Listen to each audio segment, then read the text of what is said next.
Hey, you're watching the video. If you want to get this music, you should go get it. You can get it on Epic Pants, or you can get it at our Bandcamp page. It's Zweihander.bandcamp.com. Go there and buy that music, or don't. Or you can come here and buy stuff.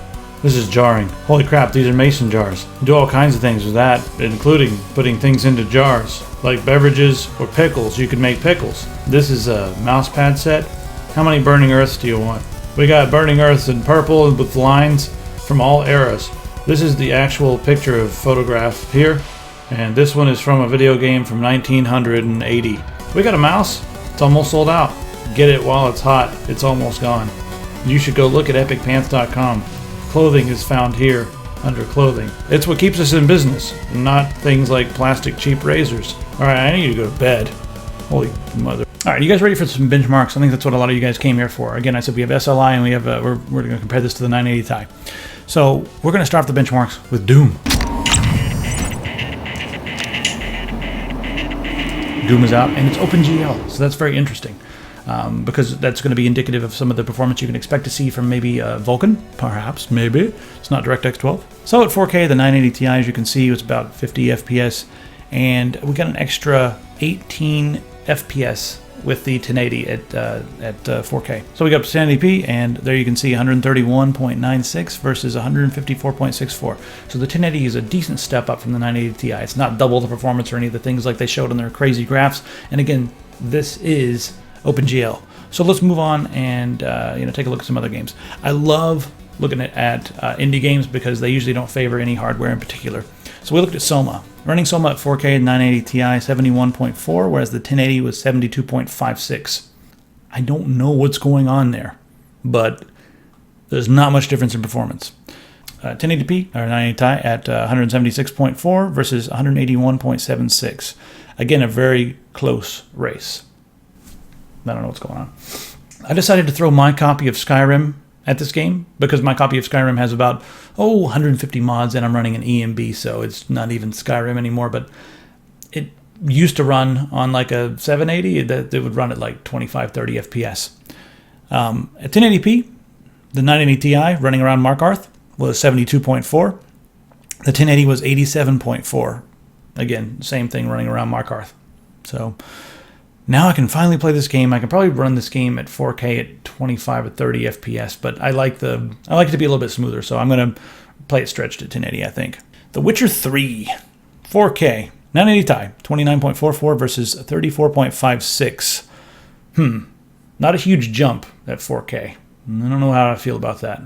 1080p, 980 Ti, 61.6 versus the 1080, 74.04. So that's a bit better of a jump, but still. You guys like canned benchmarks? I don't know. 3D Mark Firestrike Ultra at 4K. We had 9.84 FPS for the 980 Ti and 12.08 for the 1080. Not so good for either one of them. 1080p, 980 Ti was 24.51 versus 31.35 for the 1080. All right, Bally's another candid benchmark. Let's try that one out. 980 Ti, 25.5. The minimum was 16.8 and the max was 45.5. Just want to note that because let's take a look at the 1080. The average was 30.0 or 30.3. So that's not bad, above 30 at 4K. The minimum was 16.9, so it almost dipped to the same. And then the max was 57.0, so higher on that. At 1080p, 980 Ti, 90.9 FPS versus 101.5 FPS for the 1080. So pretty good there. Now I decided to throw this thing through some SLI, and I tested this on a totally different system for the SLI. I was at somebody else's house. I had the drivers in my possession, 2 cards in my possession for about an hour. So I did 2 canned benchmarks for you guys just to give you a little bit of a fun SLI performance test. At Valley, the GTX 1080 and SLI, 1080p, 146.6 FPS. That's the fastest I've ever seen Valley. And then at 4K, 51.7. That's the fastest 4K I've ever seen in Valley. Let's take a 3D Mark Firestrike, because that one just kind of destroys graphics cards. 1080 and SLI, 37.93 at 1080p. Not bad. 4K, 20.99. And these couldn't be registered because it didn't know what this card was. It was like, I don't know what this is. It's not in the database. This must be you being sneaky. All right, last off, I decided to do a little bit of DirectX 12 with Unreal Engine and also an indie game. So Vanishing of Ethan Carter at 4K, 980 Ti, 76.4 versus 85.2 for the 1080. 1080p, 980 Ti, 179.8 versus 214.28. So as far as the performance goes, I was slightly underwhelmed when compared to the 980 Ti. I thought it was going to be much faster, especially after seeing all the marketing hype and everything and the graphs that show, like, here's all the other cards, but this one's way up in the stratosphere. You know, they always make the graphs look like that because that's the way marketing works.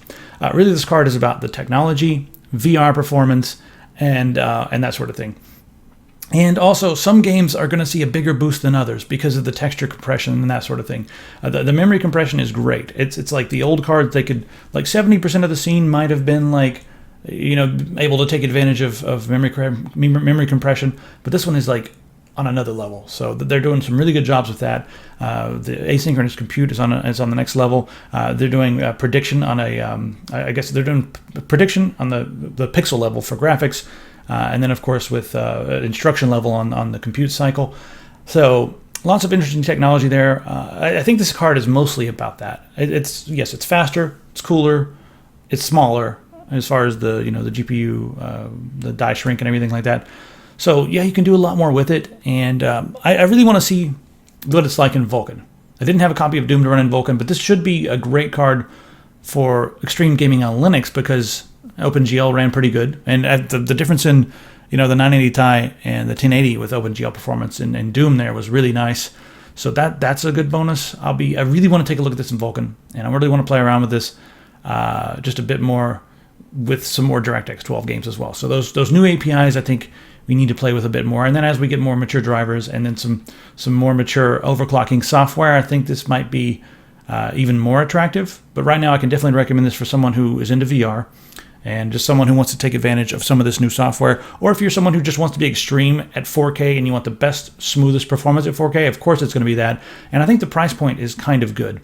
Also, when we start seeing some partner cards come out at a lower price than the Founders Edition, which we probably will see with some custom cooling units, maybe some blower fans or some impeller fans instead of the blower fans, that could be interesting as well. All in all, I like the card.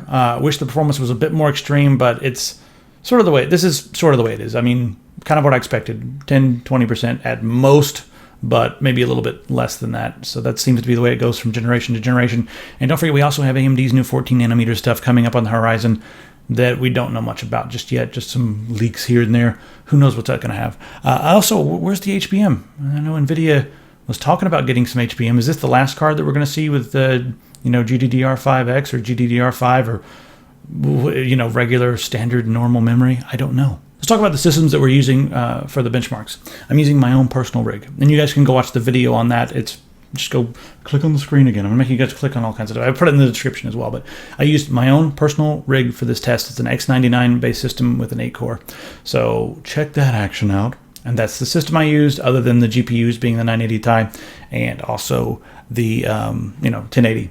One thing to note: the SLI system I used was actually a Z170. Sorry, it's a bit different, but it was the only time I had two cards in my possession with the drivers at the same time.